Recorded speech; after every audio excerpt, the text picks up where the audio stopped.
Hier, nous avons vu comment la Sofico, gestionnaire du réseau autoroutier wallon, va s'organiser pour l'opération Wallonie plus propre le long des grands axes routiers. La grande majorité des participants à cette opération sont des particuliers, comme vous et moi. Et même si l'action est locale, elle existe aussi pour tenter de faire prendre conscience de l'importance des déchets sauvages dans des endroits parfois très reculés.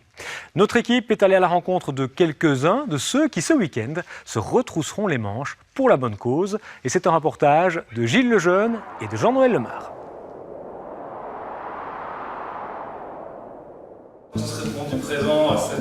Antoine fait partie des quelques 150 000 bénévoles qui s'apprêtent à sillonner ce week-end les rues de Wallonie. Il a décidé pour la 3e année consécutive de faire participer ses collègues de bureau pour nettoyer les abords de leur entreprise. Avant d'entamer cette opération de nettoyage, un petit briefing est de rigueur. Donc on se donne 2 heures jusqu'à midi pour nettoyer tout le parc Créalis. Ce qu'on faisait les années précédentes, on se mettait en équipe. Donc ici, j'ai besoin de 5 équipes et chaque équipe va recevoir un petit briefing papier sur lequel ils auront leur zone à couvrir. Donc au niveau du nettoyage, c'est quoi? C'est nettoyer les routes, les abords, les talus. S'il y a des parkings, n'hésitez pas à aller aussi dans les parkings, les terrains vagues. Avant de démarrer, n'oubliez pas votre kit de sécurité. Donc ici, on parle d'un gilet jaune par personne et d'une paire de gants. Pour nous, ici au niveau de l'entreprise, c'est la 3e édition. Ça consiste tout simplement à nettoyer en 2 heures plus ou moins le kilomètre carré que représente le parc Créalis. C'est aussi 8 km de voirie, plus ou moins, quelque chose comme ça. Et donc on va parcourir les talus, les routes, les terrains vagues, les parkings pour essayer de récolter un maximum de déchets. Personnellement, j'avais mis cette proposition sur la table, y ayant participé à un niveau villageois en dehors de l'entreprise. Je pense que c'était l'édition 2015 ou 2016. Et je trouvais que c'était une formule qui pouvait s'importer très facilement au sein de l'entreprise. Et je pense que ça a été confirmé dans le sens où dès la première édition, on s'est retrouvé très rapidement avec 22 participants. Ce qui représente près de la moitié de la population de l'entreprise, qui est composée d'une 50aine de personnes. Cette année, c'est une 30aine de collègues qui accompagnent Antoine dans cette opération. Et après une dizaine de minutes de collecte, les sacs de déchets sont déjà bien remplis. Oui, voilà le bilan déjà après 10 minutes et quelques dizaines de mètres.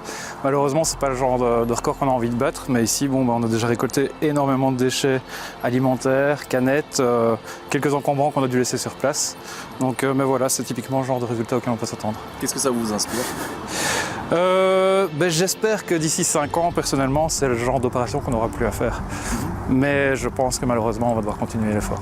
Le succès est grandissant pour cette opération Wallonie plus propre. Preuve que l'engagement citoyen est plus fort au fil des années. C'est la 5e année consécutive que l'opération est organisée. Donc de 10 000 participants la première année, on compte arriver donc cette année à 150 000 participants dans les rues de la Wallonie. Les citoyens aiment leur cadre de vie et donc estiment que la propreté fait partie d'un cadre de vie agréable. Et donc ils ont vu qu'ils pouvaient agir concrètement, que la propreté c'est pas uniquement l'affaire de sa commune.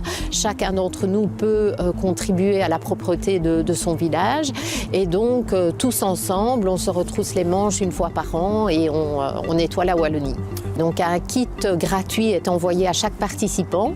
Donc le kit est composé d'une paire de gants, d'un gilet fluo et de sacs PMC et sacs transparents pour tous les autres déchets. Et ça permet de réaliser l'opération en toute sécurité. Dans cette entreprise, on aimerait même prolonger l'opération tout au long de l'année.